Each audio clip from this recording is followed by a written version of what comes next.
আমার মাকে দাদু বাড়িতে একা পেয়ে যেভাবে কাজ করল বন্ধুরা গল্পটি সম্পূর্ণ শুনলে আপনাদের মেশিন দিয়ে পানি চলে আসবে।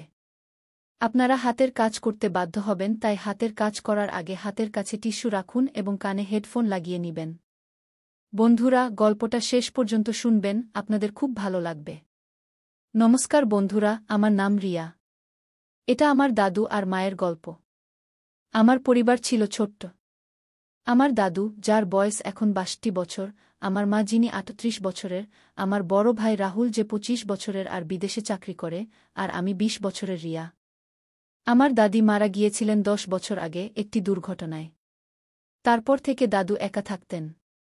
আমার বাবাও আমাদের ছেড়ে চলে গিয়েছিলেন, আমি তখন মাত্র ৫ বছরের ছিলাম যখন তিনি একটি অসুখে মারা যান। আমার দাদুর নাম প্রকাশ। তিনি ছিলেন লম্বাচোরা, বয়সের তুলনায় শক্তিশালী। তার বাদামি চোখে এক গভীরতা ছিল আর কণ্ঠে এক অদ্ভুত আকর্ষণ। লোকেরা বলত তিনি যৌবনে খুব হ্যান্ডসাম ছিলেন। মায়ের নাম অনিতা। তিনি ছিলেন খুব সুন্দর, ফর্সা রং, লম্বা কালো চুল আর এক মুচকি হাসি যে কারো মন জয় করে নিতে পারে। তিনি প্রায়ই বিষণ্ণ থাকতেন, হয়তো বাবার স্মৃতি অথবা অন্য কিছু। কিন্তু সত্যি কথা আমি পরে জানতে পেরেছিলাম, যখন আমি কলেজে প্রথম বর্ষে পড়তাম। রাহুল বিদেশে ছিল গত ২ বছর ধরে। তার অনুপস্থিতিতে বাড়িতে এক ধরনের খালিঝুম বেড়ে গিয়েছিল। আর সম্ভবত এই খালিঝুমই দাদু আর মাকে একে অপরের কাছাকাছি নিয়ে এসেছিল। এটা গত বছরের কথা। এপ্রিল মাস, গরম শুরু হয়ে গিয়েছিল। আমি কলেজ থেকে ক্লান্ত হয়ে বাড়ি ফিরেছিলাম।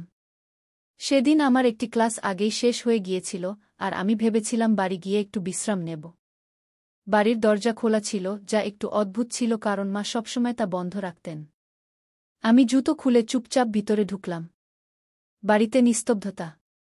আমি ভাবলাম মা হয়তো বাজারে গেছেন আর দাদু তার ঘরে আছেন।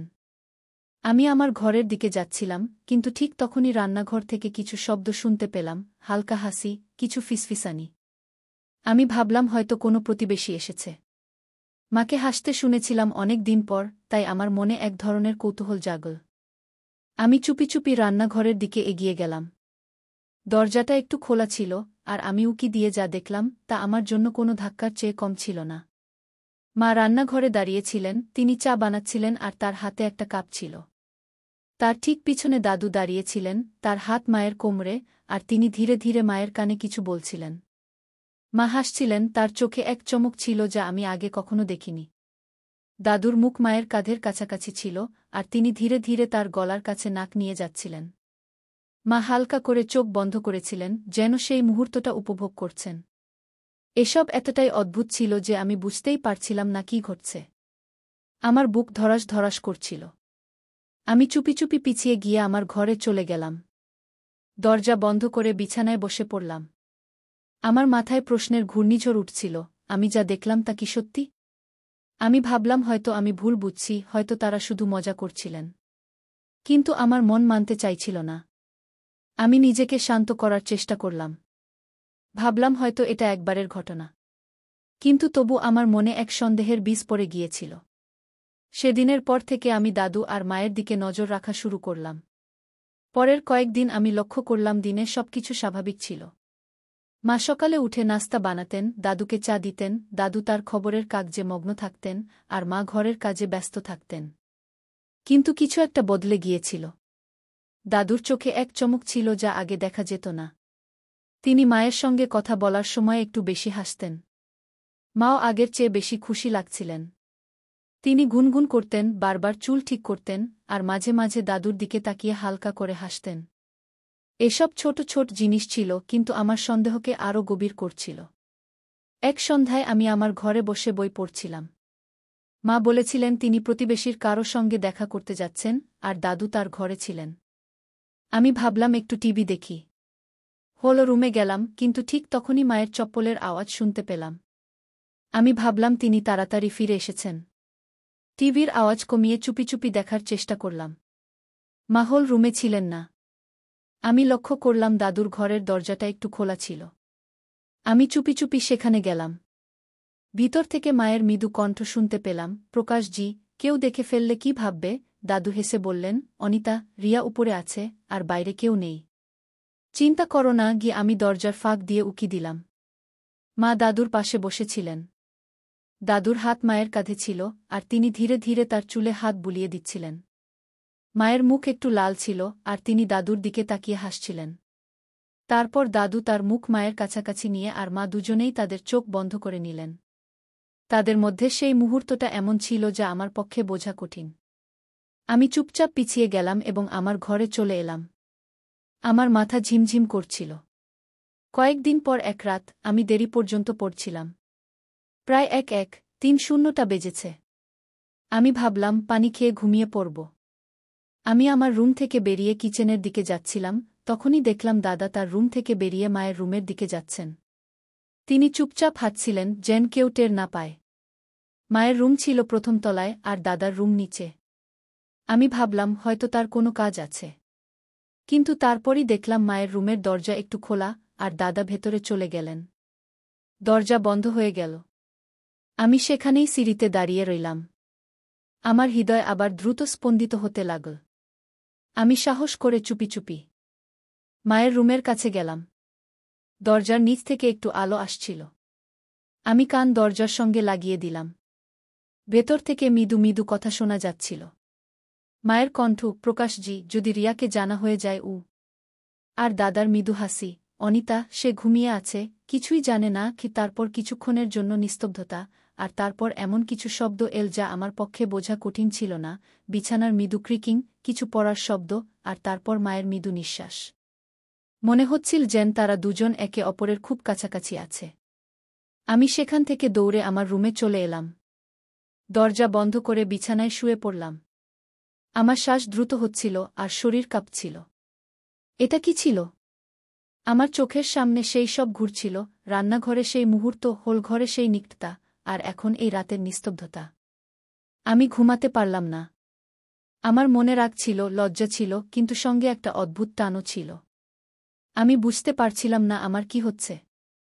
পরের দিন আমি কলেজে গেলাম, কিন্তু আমার মন কোথাও ছিল না। আমার বন্ধুরা জিজ্ঞেস করল আমি কেন মনমরা, কিন্তু আমি কিছু বললাম না। আমি শুধু ভাবছিলাম কি করব, আমি কি মায়েকে জিজ্ঞেস করব নাকি দাদাকে? কিন্তু আমার সাহস হচ্ছিল না। আর তারপর একটা অদ্ভুত ব্যাপার ঘটল। যখনই আমি সেই রাতের কথা মনে করতাম, আমার শরীর একটা অদ্ভুত উত্তাপে ভরে যেত। আমার মনে কিছু খারাপ চিন্তা আসতে শুরু করল। আমি ভাবতে লাগলাম, এমন হওয়া কি ভুল? কি সবাইকে ভালোবাসা আর নিকটার প্রয়োজন হয় না? আর তারপর একটা বিপজ্জনক চিন্তা আমার মাথায় এল, আমারও কি কারো প্রয়োজন আছে? আমি আমার বন্ধু রোহানের দিকে নজর দিতে শুরু করলাম। সে কলেজে প্রায় আমার সঙ্গে কথা বলত। তার চোখে সেই চমক ছিল যা আমি দাদার চোখে দেখেছিলাম। সে হাসত, আমার সঙ্গে মজাক করত, আর মাঝে মাঝে আমার কাছাকাছি আসার চেষ্টা করত। আগে আমি তাকে দূরে রাখতাম, কিন্তু এখন আমি তাকে থামাতে পারছিলাম না। একদিন কলেজের পর আমরা পার্কে বসেছিলাম। সে আমার কাছাকাছি এল, আমার হাত স্পর্শ করল। তার আঙুলগুলো আমার তালুতে মৃদু মৃদু ঘুরছিল, আর আমার শরীরে একটা অদ্ভুত কম্পন হল। সে ধীরে ধীরে আমার কানে বলল, রিয়া, তুমি খুব সুন্দর গো। আমি কিছু বললাম না, শুধু তার চোখের দিকে তাকিয়ে রইলাম।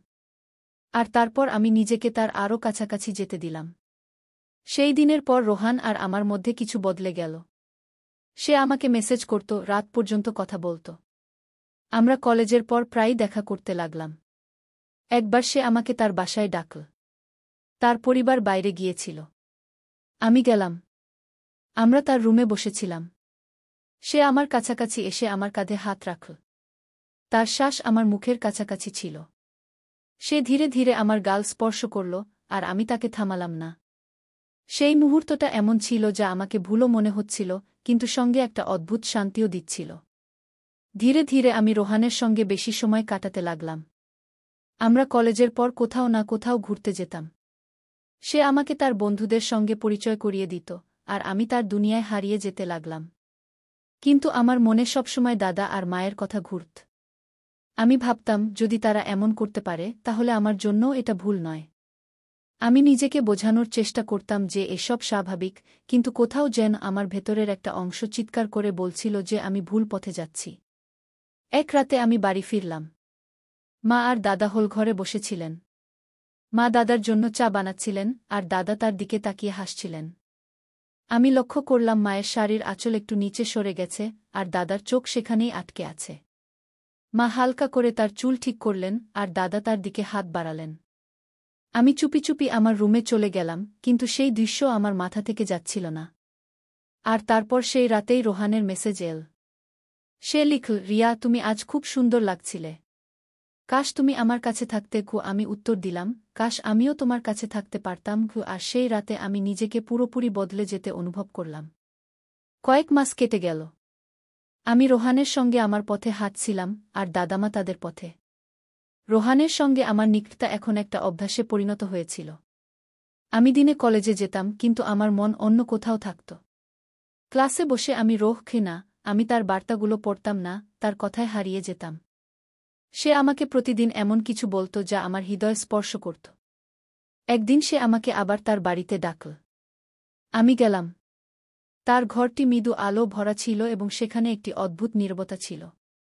সে আমার কাছে এল, আমি কিছু বললাম না, শুধু নিজেকে তার আরও কাছে যেতে দিলাম। সেই মুহূর্তটি এমন ছিল যা আমাকে প্রতিবার আরও গভীরে নিয়ে যাচ্ছিল। আমি আমার চোখ বন্ধ করলাম এবং তার স্পর্শ অনুভব করতে লাগলাম।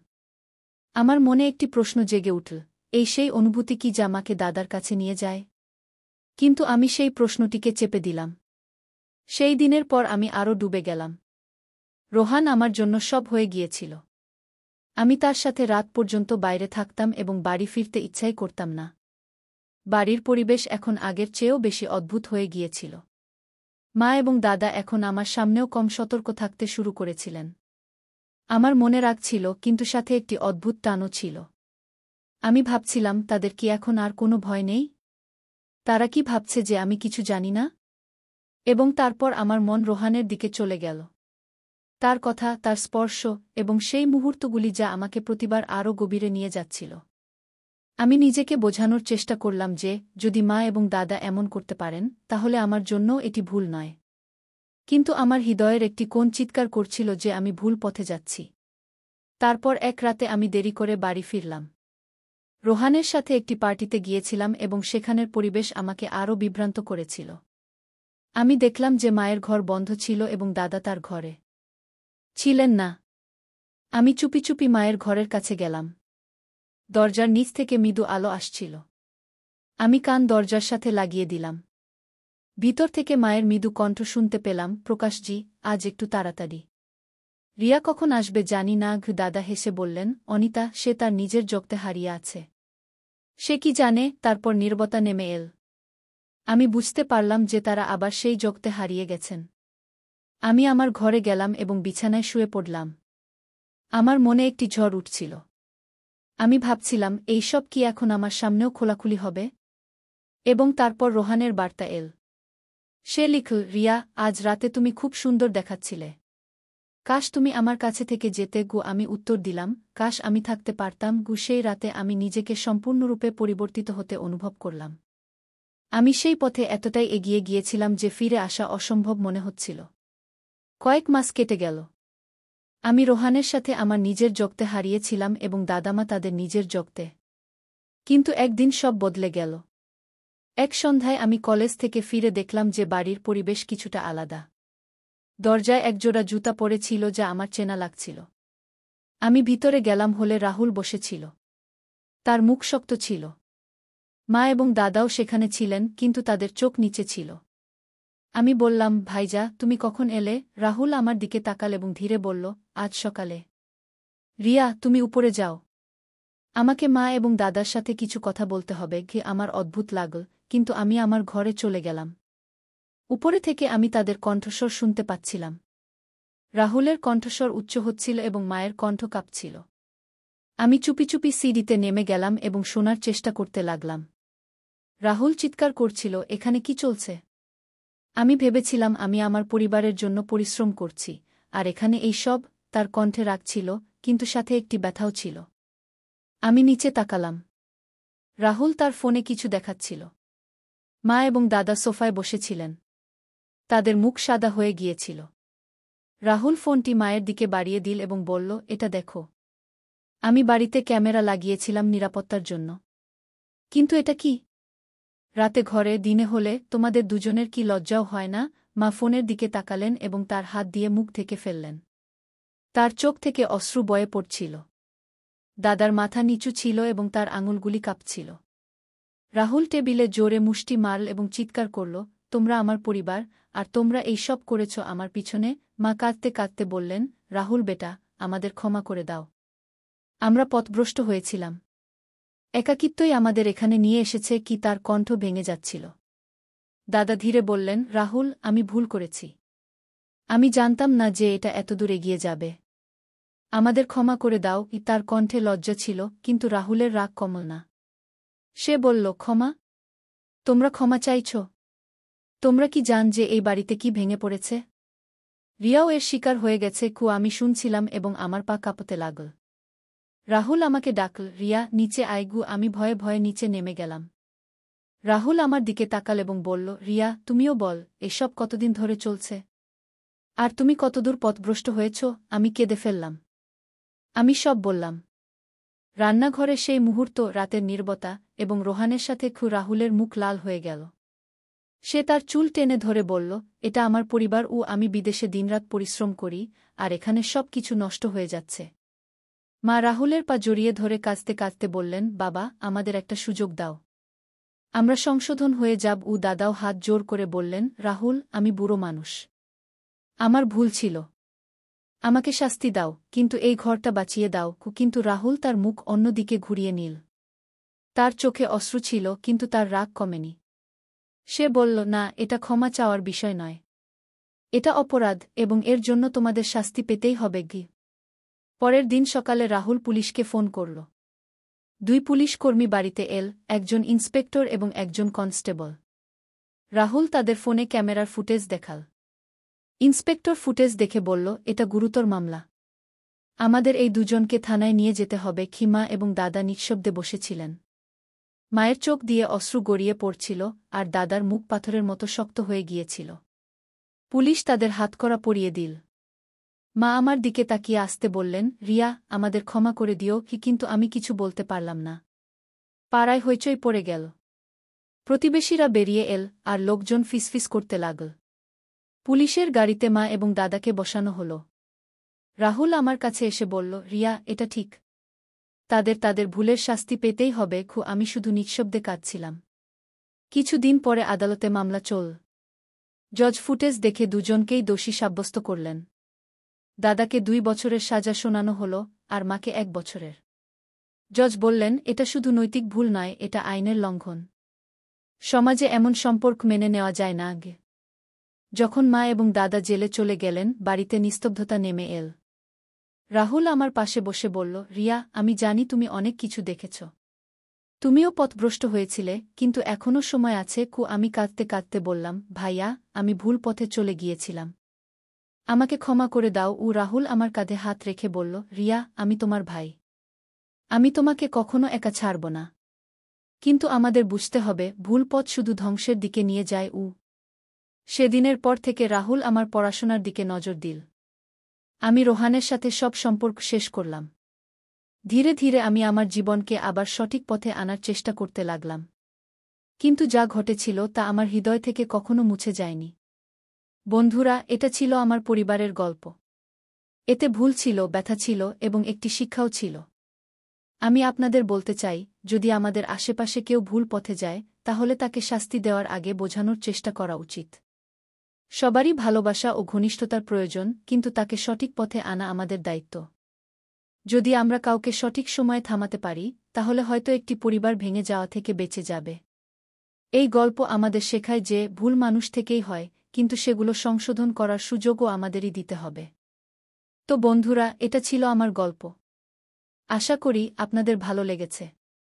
যদি গল্পটি ভালো লেগে থাকে, তাহলে লাইক করুন, বন্ধুদের সাথে শেয়ার করুন, আর নিচে কমেন্টে জানান গল্পের কোন অংশটি আপনাদের সবচেয়ে বেশি ভালো লেগেছে। আর হ্যাঁ, যদি এখনও পর্যন্ত আপনি আমার চ্যানেল সাবস্ক্রাইব না করে থাকেন, তাহলে এখনই সাবস্ক্রাইব করে নিন, যাতে এমন মজার গল্পগুলো আপনার কাছে পৌঁছতে থাকে। আগামী গল্পে দেখা হবে। নমস্কার।